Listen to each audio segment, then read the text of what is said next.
Hello friends, how are you doing today. चलिए आज हम आपके साथ प्रसाद के बारे में बात करेंगे। गुर प्रसाद। मूल मंत्र के अंत में भी शब्द यही आता है, गुर प्रसाद। एक ओंकार सतनाम कर्ता पुरख निर्भव निर्वैर अकाल मूरत अजूनी सैभंग गुर प्रसाद। भाव ये है कि वो एक परमात्मा जो सर्वव्यापी है, काल के दायरे में नहीं है, निर्वैर है, निर्भय है, सृष्टि का कर्ता हरता भरता है, वही सदीवी सत्य है। और उसकी प्राप्ति जो है वो गुरु की कृपा द्वारा होती है। प्रसाद मैंने कृपा। गुरु वो दैवी शक्ति जो हमें अज्ञान के अंधेरे से ज्ञान के प्रकाश में ले जाती है। One who takes us from the darkness of ignorance to the light of knowledge is Guru। तो जो हमें गुरु से बख्शिश के रूप में प्राप्त होता है, और परमेश्वर की प्राप्ति भी गुरु की बख्शिश द्वारा होती है। तो भाव जितना भी गुरु उपदेश है, चाहे वो गुरबानी है, चाहे और धर्म ग्रंथ हैं, वो गुरु से हमें प्रसाद के रूप में मिले। तो उनका आदर करना, उनको पढ़ना, उस बानी की विचार करनी और उसके मुताबिक अपने जीवन को ढालना, ये एक सच्ची कृत है, सच्चा कार्य है, सच्चा जीवन है। और इसी उपदेश पे चल के हम अपने परमेश्वर से एकता प्राप्त कर सकते हैं। तो यह है सूक्ष्म में गुरु कृपा, गुर प्रसाद। जितना भी गुरु उपदेश है वो हमारे लिए एक प्रसाद है, उसकी कृपा है। उसने खुश होकर हम पे कृपा की और हमें उपदेश दिया, हमें इस योग्य समझा कि हम उसके वचन सुन सकें और उस वचनों पे अपना जीवन अमली रूप से, प्रैक्टिकल रूप से उन वचनों को अपनी लाइफ में एडॉप्ट कर सकें। दूसरा प्रसाद हमें मिलता है स्थूल रूप में। जब हम किसी मंदिर या गुरुद्वारे में जाते हैं तो हमें प्रसाद रूप में, जैसा कि गुरुद्वारों में आप जाते हो तो वहाँ जो है कड़ा प्रसाद हमें प्राप्त होता है। उसमें फिर दो बातें हैं, एक है प्रसाद देने वाला और एक जो प्रसाद प्राप्त कर रहा है। प्रसाद देने वाले की जिम्मेवारी है कि वो इस ढंग से दे कि प्रसाद का अनादर ना हो, और परमेश्वर की दात हम तक पहुँचाने के लिए वो एक मीडिएटर है। इसलिए बिना हमारी तरफ निगाह किए केवल उन हाथों की तरफ देखे जो प्रसाद प्राप्त करने के लिए बड़े हैं। हमारी शक्ल की तरफ अगर वो देखेंगे तो उसमें फिर अपने बेगाने का भेद आ जाएगा। तो भेद के बिना उस परमेश्वर की दात हम तक पहुंचाने के लिए वो एक मीडिएटर हैं। वो केवल हमारे बढ़े हुए हाथ देखें और प्रभु का नाम लेके वो जो प्रसाद है, चाहे वो मिष्ठान है, चाहे वो कड़ा प्रसाद है या और कोई फल फ्रूट है, वो हमें बिना भेदभाव के हमारे हाथों पे रख दे और बड़े अदब से रखे, ताकि वो इधर उधर प्रसाद गिरे नहीं और उसकी अनादरी ना हो। लेकिन प्रसाद प्राप्त करने वाले की जिम्मेवारी और भी ज़्यादा है कि केवल वो अपने हाथ आगे बढ़ाए, ना कि उन उसकी तरफ देखे जो प्रसाद दे रहा है। ध्यान प्रभु की तरफ हो, हाथ आगे बढ़े हों, प्रसाद प्राप्त किया और बड़े अदब से सर झुका के उसको ग्रहण किया और अपने भोजन में अपने मुंह में रखा। खाने का है तो उसको अपने मुंह में रख के बड़ी श्रद्धा से प्रभु का नाम सिमरन करते हुए वो प्रसाद हमने सेवन किया। भाव वी टुक दैट प्रसाद। लेकिन होता क्या है, कई बारी प्रसाद लेते टाइम हमारा ध्यान बिखर जाता है।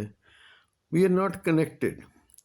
हमें उस समय ये ध्यान नहीं रहता कि हमें क्या दात प्राप्त हो रही है। हम भी एक, हमारा मेंटल स्टेट जो है ना, वो उस जगह ट्यून नहीं हुआ होता कि हम ये इतने भाव हमारे अंदर हों कि हमारे पे गुरु की कृपा हो रही है, उसकी बख्शिश हमें प्राप्त हो रही है, साक्षात बख्शिश हो रही है हमारे पे। वो एक मैकेनिकल एक्सरसाइज बन के रह जाता है। हाँ जी, हम गुरुद्वारे गए, हमें प्रसाद मिला, कोई कहता है जी भाई साहब जी थोड़ा देना, कोई कहता है ज़्यादा देना, कोई कहता है आज मीठा बहुत है प्रसाद में, तो उसमें भी हम जजमेंटल हो गए। तो शायद हमने प्रसाद की जो कीमत है, जो सही उसकी रहमत है, उसको हम समझ नहीं पाए। यहाँ एक मुझे छोटी सी घटना याद आ रही है। मौलाना रूमी का नाम आपने सुना होगा।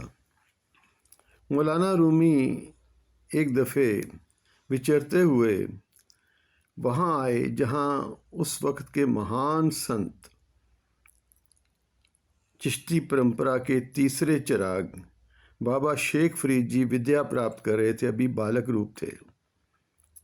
और ये कथा सिख पंथ के महान विद्वान प्रिंसिपल सतबीर सिंह जी ने बड़ी खोज के बाद ये जीवनी बाबा शेख फरीद में लिखी है कि वो जब आए तो उन्होंने प्रसाद रूप में अपने झोले में से एक अनार बाबा फरीद को दिया कि लो बेटा, ये सारे लोगों में बांट दो। तो बाबा फरीद ने बड़े अदब से वो अनार फल स्वीकार किया, नमस्कार किया और उसको तोड़ के उसमें से 2-2, 4-4 दाने अनार के उस सब में बांटने लगे। बांटते बांटते अचानक एक दाना अनार का नीचे गिर गया। और आप जानते हैं अनार के दाने पे मॉइस्चर होता है, तो मिट्टी भी चिपक गई होगी, कच्ची मिट्टी थी नीचे। उस समय कुछ सीमेंटेड फर्श तो नहीं होते थे। ये घटना आज से 700-800 साल पुरानी है। गुरु नानक देव जी से भी तकरीबन 150-200 साल पहले बाबा शेख फरीद हुए हैं। तो 700-800 साल पहले तो कच्चे फर्श थे, कच्ची मिट्टी थी, अनार से मिट्टी जरूर चिपक गई होगी। लेकिन बाबा फरीद जी के मन में ये आया कि इतनी बड़ी बख्शिश इतने बड़े फ़कीर ने मुझे दी है, ये एक दाने का अनादर हो गया। तो उन्होंने शांति से बड़ी गंभीरता से वो दाना उठाया अनार का, उसके ऊपर की मिट्टी पोंछ के अपने मुंह में रख लिया और एकदम जैसे चारों तरफ बिजली चमकी हो, इतना प्रकाश उनको अपने अंदर अनुभव हुआ कि जैसे अल्लाह ही प्रकट हो गया है, परमात्मा ही प्रकट हो गया। आंखें चुंधिया गई, एक नया एक जीवन लहर उनके अंदर दौड़ गई। तो सहज ही उनके मन में आया कि एक दाने में इतनी शक्ति, काश इस पूरा अनार मुझे मिल जाता तो मैं शायद अपने परमात्मा को, अल्लाह को प्राप्त कर लेता। मौलाना रूमी बहुत उच्च अवस्था के महापुरुष थे। उन्होंने कहा फरीद, उन्होंने उनके मन की बात पढ़ ली। कहने लगे फरीद चिंता मत कर, काम का दाना वो एक ही था, वो एक ही था। भाव क्या है, जिस भावना से तूने वो दाना प्राप्त किया प्रसाद का, ये सारी करामात उस श्रद्धा की, उस सत्कार की, उस प्रेम की है जो तूने उस प्रसाद में देखा, अनुभव किया और उसको ग्रहण किया, उसको अनादरी से बचाया। तो प्यारे भाई बहन दोस्तों, ये एक बड़ी मार्मिक घटना है। आज हम देखते हैं प्रसाद प्राप्त करते हैं, कई बार नीचे गिर जाता है, स्वाभाविक है, हो जाता है, पर हम उससे चिंता नहीं करते, उसके ऊपर से निकल जाते हैं। नहीं, प्रसाद अगर नीचे गिर गया है, अगर तो आपके मन में ये चीज़ आ गई कि ये अब अनहाइजीनिक है भी, आजकल शरीर कमज़ोर हैं, इम्यून सिस्टम वीक है, या नहीं हम ठीक समझते नीचे गिरी चीज़ उठा के खाना, तो एटलीस्ट वो किनका जो नीचे गिरा है उसको समेट के किसी पौधे में डाल दें। नहीं आसपास पौधा, उसको एक कागज़ में लपेट के अपने घर ले आएँ। कहीं आसपास कोई पेड़ देखा, कोई पौधा देखा, वहाँ डाल दिया, ताकि किसी न किसी रूप में वो किसी न किसी जीव का भोजन भी बन जाएगा और उसकी अनादरी भी नहीं होगी। पर अंदर भाव ये हो कि ये गुर का प्रसाद है। काम भावना करती है, जिन प्रेम कियो तिन ही प्रभ भायो। पांडा पाओ, भावना के बर्तन में प्रेम का अमृत नाम का अमृत डलता है। पांडा पाओ अमृत डाल। अंदर भावना का बर्तन हो तो उसमें परमेश्वर की दात जलती है। अंदर ही भाव नहीं है, प्रेम नहीं है, तो फिर तो बात बनेगी नहीं। जब कृष्ण जी आए ना हस्तिनापुर, तो दुर्योधन का भाव नहीं देखे तो बिदर जी के यहाँ चले गए। और अगले दिन जब आए सभा में, तो दुर्योधन ने शिकवा किया कि आप तो, आपके लिए इतना हमने अडंबर किया था और आप तो गरीब बिदर के यहाँ जाके ठहर गए। तो कृष्ण जी महाराज ने आगे से जो वचन कहे वो श्री गुरु ग्रंथ साहब की बानी में, बाबा कबीर की बानी में दर्ज हैं। राजन कवन तुम्हारे आवे, ऐसो भाव बिदर को देखियो, ओ गरीब मोहे भावे। खीर समान साग में पायो, गुण गावत रहन बिहानी। कबीर का ठाकुर अनद विनोदी, जात न काहू की मानी। राजन कवन तुम्हारे आवे, ऐसो भाव बिदर को देखियो। आया सुनिया बिदर दे बोले, दुर्योधन होए रुखा। घर असाडे छड़ के गोले के घर जाए के सुखा। इसी घटना को सिख पंथ के महान विद्वान भाई साहब भाई गुरदास जी, जिनकी वाणी को गुरु ग्रंथ साहब की कुंजी कहा जाता है, उनके वचन थे, राजन आया सुनिया बिदर दे बोले, दुर्योधन होए रुखा। घर असाडे छड़ के गोले के घर जाए के सुखा। भीषम द्रोणा कर्ण तज, सभा सिगार बड़े मानुखा। चुगी जाए बलायन, सबना दे जी अंदर दुखा। हंस बोले भगवान जी, सुन हो राजा हो सनमुखा। गोविंद भाव भगत का भूखा। तेरे अडंबरों का भूखा नहीं, वो प्रेम का भूखा है। जिन प्रेम कियो, गुरु कलगीधर पातशाह श्री गुरु गोविंद सिंह जी महाराज कहते हैं, जिन प्रेम कियो तिन ही प्रभ पायो। प्रेम वो भाषा है, पाख्याम पाओ अपार, जो प्रभु सुनता है, जिसके ऊपर प्रभु कृपा करता है, वो प्रेम की भाषा है। तो ये प्रसाद जब हम प्राप्त करते हैं, इतनी गहरी श्रद्धा से, इतने प्यार, इतनी निम्रता से हम उसे प्राप्त करें कि बस उस प्रसाद में ही, जैसे बाबा फरीद को अनार के एक दाने में ही ईश्वरी झलक मिल गई, ऐसे उस प्रसाद के किनके में, और हमारे पे तो रोज़ ही बरखा हो रही है। अगर हम प्रेम से जुड़ जाएं उसके साथ, तो ये जो ठंडी हवा चल रही है उसका प्रसाद नहीं, ये जो चांद सितारे हैं, जो सूर्य रोज दर्शन देता है, उसका प्रसाद नहीं, उसकी कृपा नहीं है।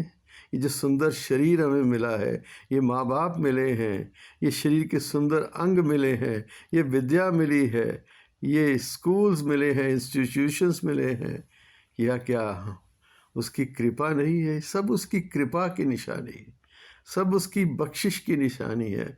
जब आप इस प्रेम से देखेंगे ना, तो आपको लगेगा पूरा यूनिवर्स, पूरी कायनात आपको खुशियाँ बांटने में लगी है, आप पे रहमत करने में लगी है।